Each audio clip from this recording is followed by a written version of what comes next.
right. I am so excited to be here today with Laura Hillkirk. She is an intuitive healer, someone that I met through the Sold Out Retreat mini course before we downloaded this episode and really began. We went through the retrograde, went through energy, went through Wi Fi, like all of the things that happen for us to show up and be here for this conversation. But I'm really excited to have her. I would love for you to just tell us a little bit about you, your story, what you're up to, your life. Let us get to know you.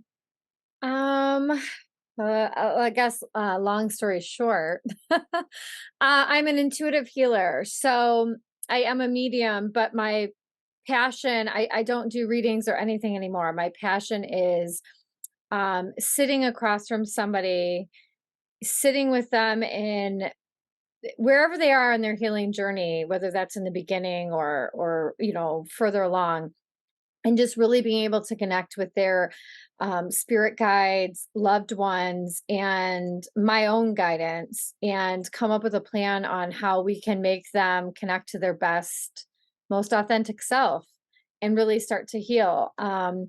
My journey is one that I was late to. So I've been doing this work now for the last 5 years. Um, but before that, have just had this thing within me, but finally just connected to it in the last few years. And it's just been magical ever since. So, Laura, I love that. Can you deepen this?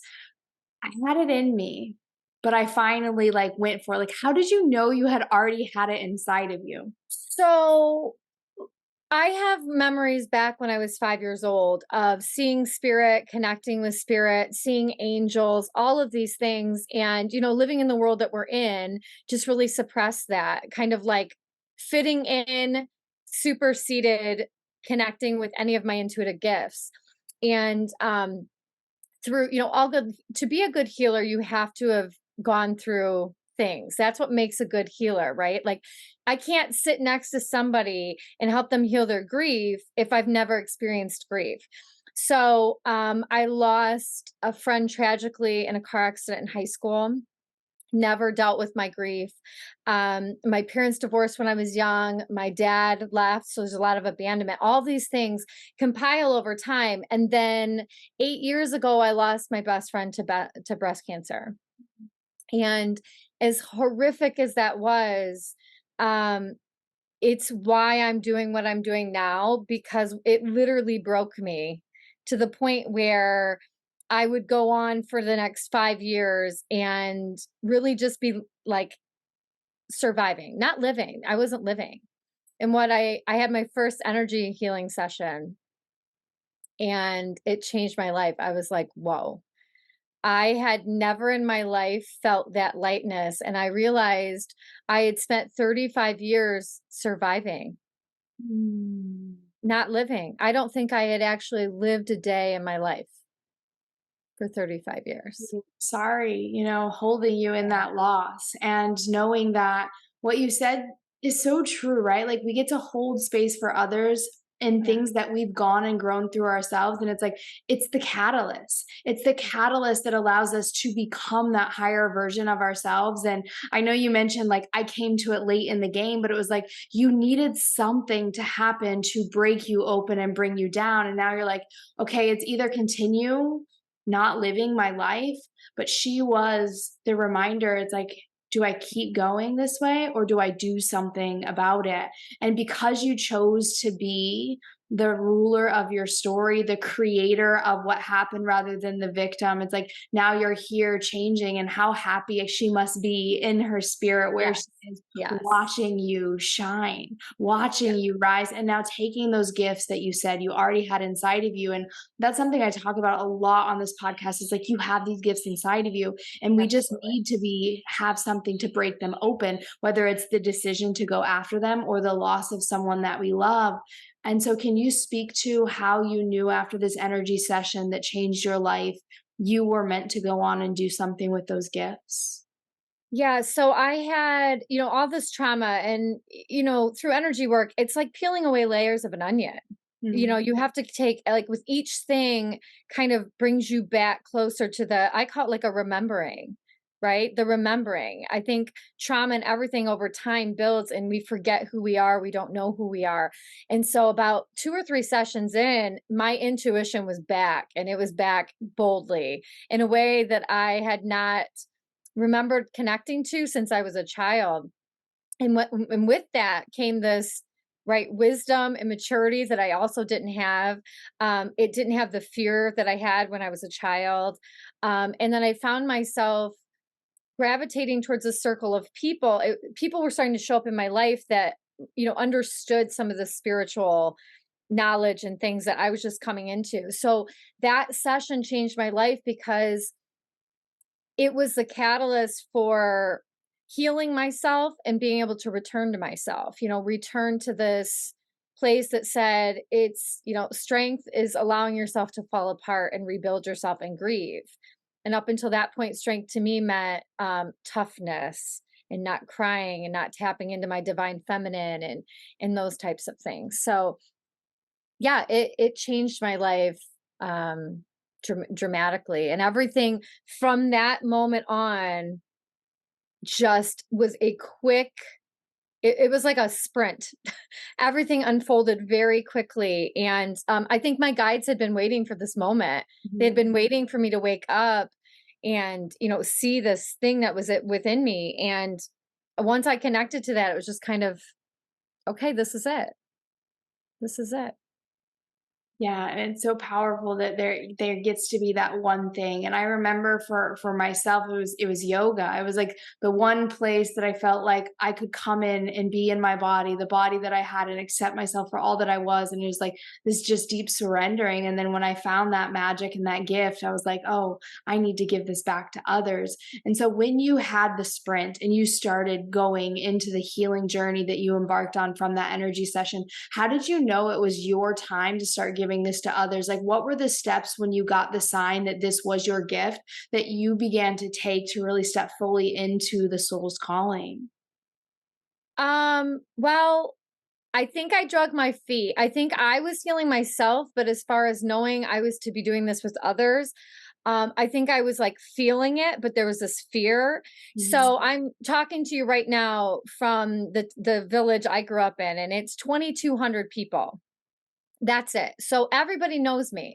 Everybody knows my grandmother, my mother, all of these things. So the idea of stepping out and being like, this is who I am, who I've always been, in this sort of sleepy, not awake town felt really terrifying. Yes. So my guides forced me into that, and they had me find a missing person using my intuition, and that is all I can say is like I think had it had been left to me, I might not be where I am right now. Yeah. There was somebody in town that had dementia that had went missing, went for a walk, and I knew where she was, and they had been looking. And I called my mom and I said, I want you to call the chief of police and tell him who I am, how I am, and have him reach out to me because I know where she is. And that was like from that moment forward, I never stopped. I never questioned. It was like, of course, I have these moments of questioning, but it was really this like, we're done waiting on you. I could literally feel the universe saying, we aren't waiting anymore. There's no more excuses. You're showing up as yourself in every single room you sit in, and we're not going to let you do any different. And they really haven't. So, Mm.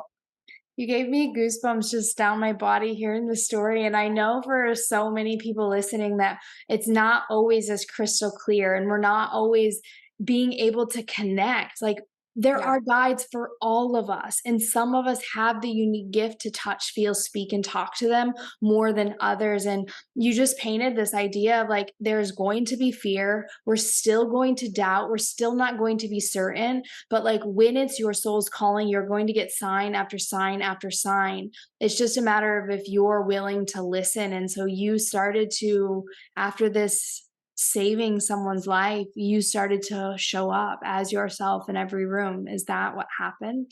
Yeah. I opened a shop here. Um, put a sign up, which was, I think, the scariest part. for it. Yeah, and I tell clients all the time when they come in to see me that that is a big part of it, and that the signs you get are going to be so unique to you. You don't have to be a seer or a hearer.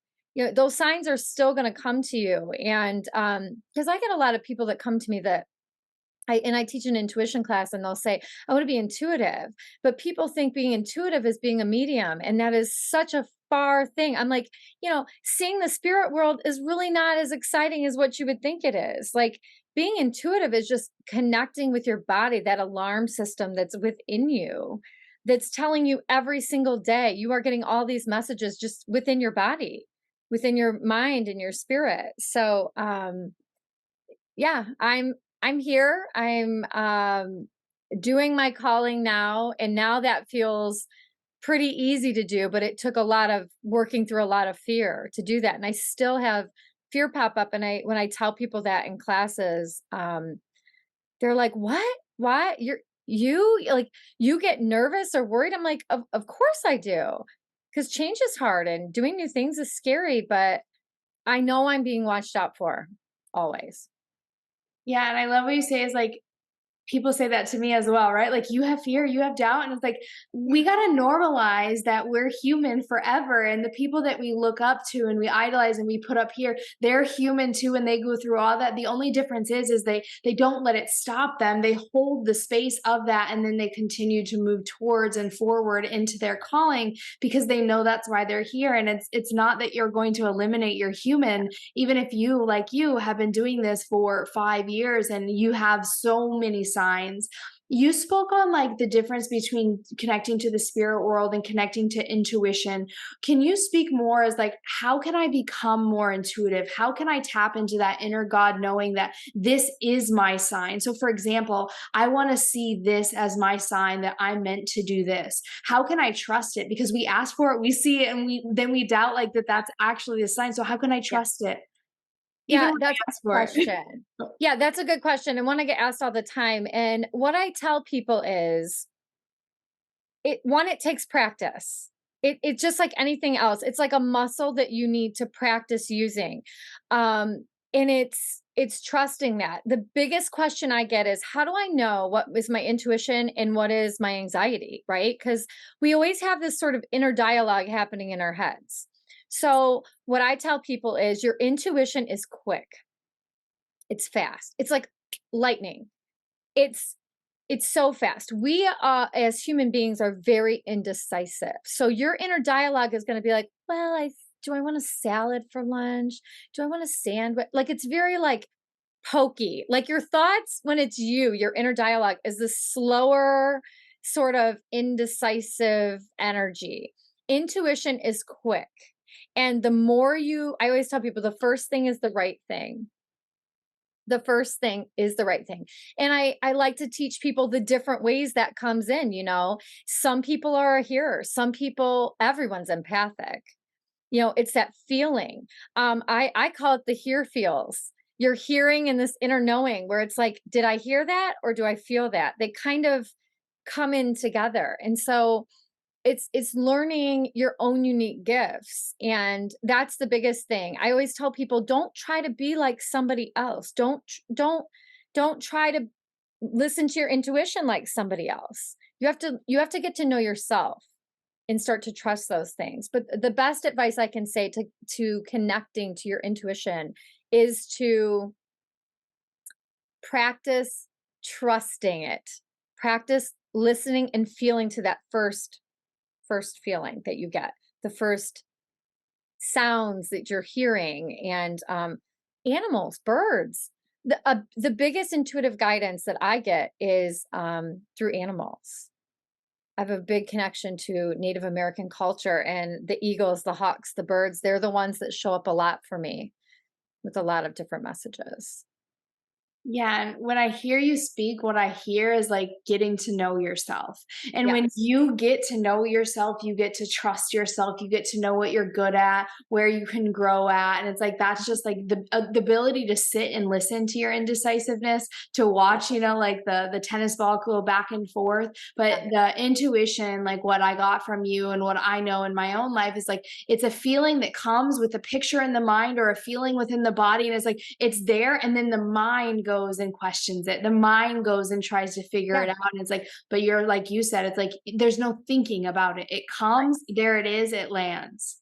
Well, and if you're a women especially, you've been programmed as a woman to not trust yourself. Mm. I mean, this world does not want a woman that trusts herself. And so I have women that come in all the time, in sessions, we're doing spiritual guidance, before their healing session, and they're asking these really big questions about life, right? And I always look at them and I say, you already know the answer to that Mm. because you do. You already know the answer. What you're looking for is validation for somebody, me or whomever, to tell you that what you already know in this inner knowing is right. And that's the biggest thing. I work with a lot of women, and men have their own set of, programming and issues. But the biggest thing is, as a woman, you're born with that. Children are born with that. I work with children all the time. That's why children have no problem when they're around somebody that makes them uneasy. They're like, their stomachs hurt, their bellies hurt. There's things all around them. That's why kids get headaches and belly aches and all these other things that we get too as adults. We've just been taught to ignore it. So yeah, everything goes back to loving yourself, knowing yourself, and then trusting yourself. Yeah, and I love that you brought this to the conversation. It's like we're being told to not listen to the feelings, to ignore the feelings. And that's what happens with the busy culture and the masculine driven culture is that we don't have the ability to stop, sit, listen, and understand. And instead, we mask it with other things on top of what the body's telling us. And it's why many people get certain diseases and cancers and these things. It's like your body was already trying to tell you that for so long. And it's like, what is this trying to tell me is a really good question that I like to ask myself is like, what is this telling me? What am I here to learn? But oftentimes, like, we're clouded and we're told to not feel those things and not to go to those places. And that gets us farther from our intuition because we think about marketing and advertising and the government and these different things. It is like mental conditioning. And it Oh, is like, so it's like really getting clear on like what your beliefs are and what other people's are, which comes back to, like you said, getting to know, like, and trust yourself and knowing that, like, at the end of the day, how you feel and what you think and what you believe is the most important. But first, we got to sift through what we've been conditioned. right. Yeah. Everything starts with the self. I tell people you can't come in for, if you come in and get energy work regularly, that's like a cortisone shot. It's going to give you a little something, but if you're not doing the work to really uncover who you are and shed that programming, you are such an integral part of that healing, and that comes with going inward. It, Mm. it all starts there. It all starts with knowing who you are. And I would say at least probably 98% of the people that come to see me for the first time, the biggest issue is they have no idea who they are. Mm. When I ask, who are you? They say, I'm a wife, I'm a mother, I'm an accountant. Yeah, the I'm like, identity. That's not who you are. Those are roles that you take on. But I want to know, who are you? What sets your soul alive? They have no idea. Mm.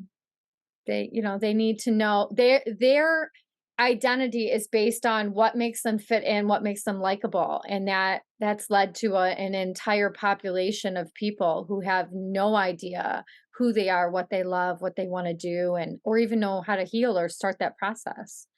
Which leads to like the little mini conversation that we had before we hit record. And you're like, I just sit with my clients and I get a download, I get an intuition of what that healing session gets to look like. And so you get to feel and tap into like where it is that we need to go. And I know that you were talking about like expanding into something new. So can you talk about the process that you go through with your clients and where you really see your business and impact going these days?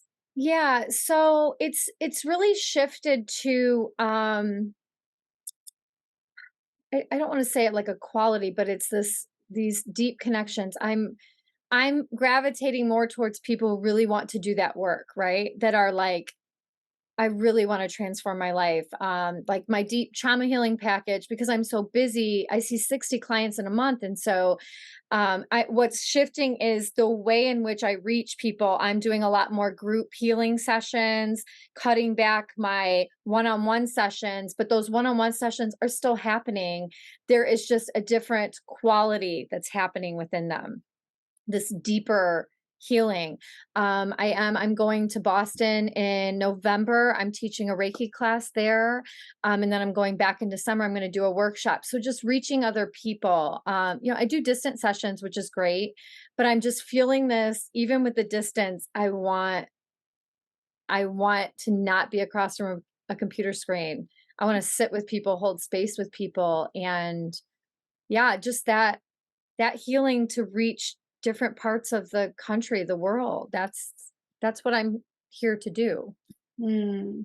And I To love reach. it because it comes full circle on like how I met you. And so for Yeah. me, my business and my model, it's like I love to help others that have a deep desire to help people create an online business to reach more people, but then bring it all together in a retreat so that we can be face to face, because there's so much that we can do distance. One of my mediums and my healers and astrologers, she's in Australia and Mhm. she's here and I feel her in the room when we're talking, when we're connected, Yes. but there's nothing like being in the same room with her. And it's why I love doing online and retreats, because it allows us to amplify our reach, grow our business beyond what face to face could do, but then you get to create these containers of deep transformation in person, and that's something that cannot happen on the internet. And so it's like this beautiful full circle of like where you see yourself going and being able to put yourself in different places around the world to impact more people and expand your reach and share your gifts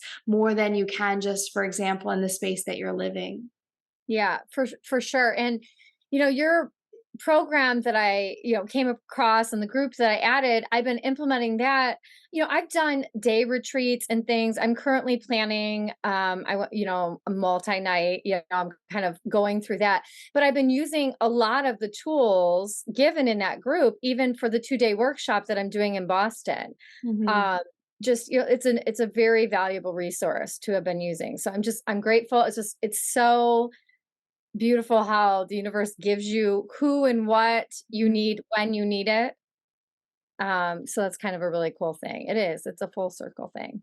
Yeah, and I love it. It's like a stepping stair too, it's like for the sold out retreat course, you can use that in your online business as well, but you can start with just a one-day retreat. It doesn't have to Yeah, be like a right. 3-night thing. It can be, like you said, a stepping ladder. Then eventually you could go international or that sort of thing, but a resource that you get to, keep coming back to. What do you foresee like in your life right now, in your business? Like where do you want to go or grow to next? Like you've made it this far, you have this vision, like where is the next level of your business you're looking to reach? I'm writing a book. I'm in the process of writing a book. My guides have been pretty clear about that. It's scary. It's about my life.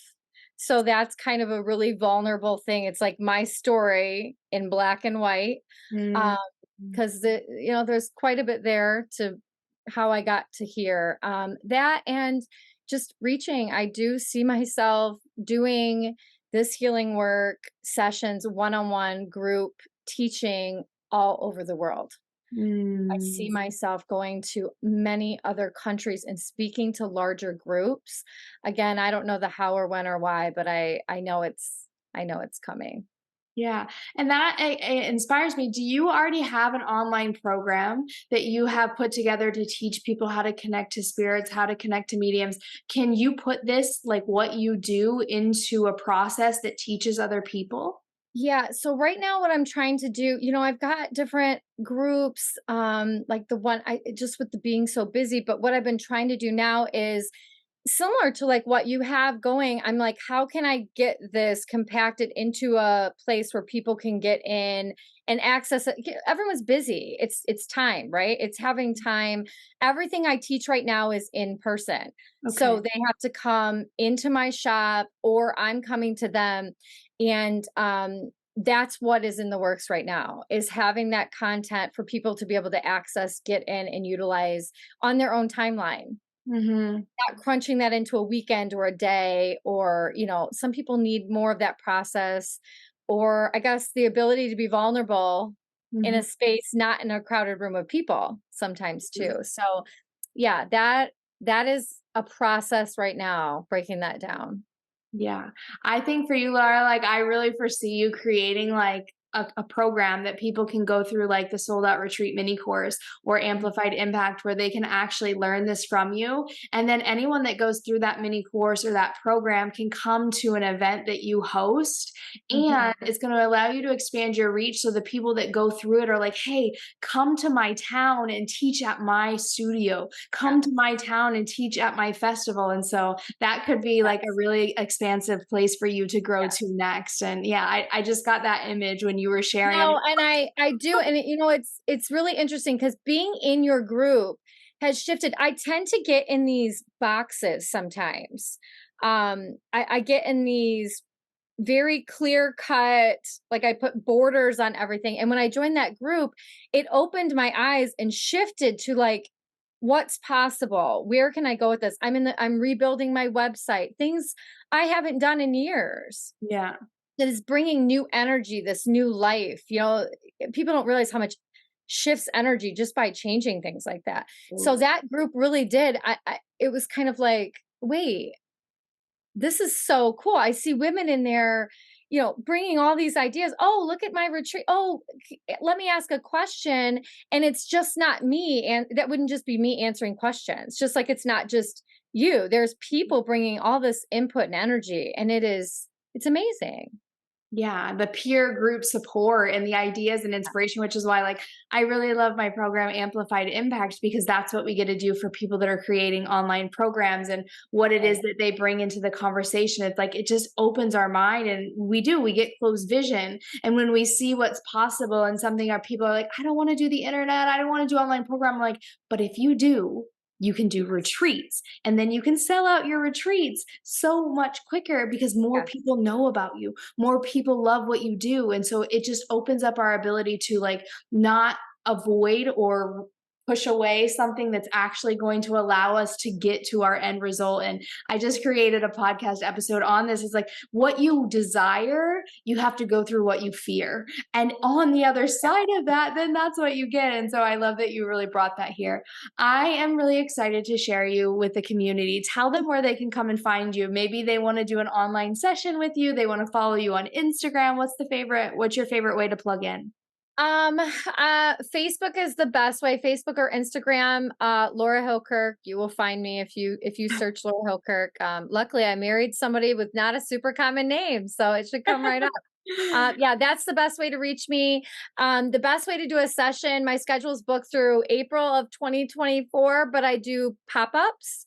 So my pop-up sessions are a way to be able to get in and see me, which is really cool. And if you go to that, you can see links. There's a form to fill out if you want me to come and teach or do something near you. And that's the best way. Awesome, Laura. I'll put that in the show notes. Thank you so much for being here, sharing your magic, your story, and Thank you all the for cool. having me. Yeah. Thank you. Bye. Bye.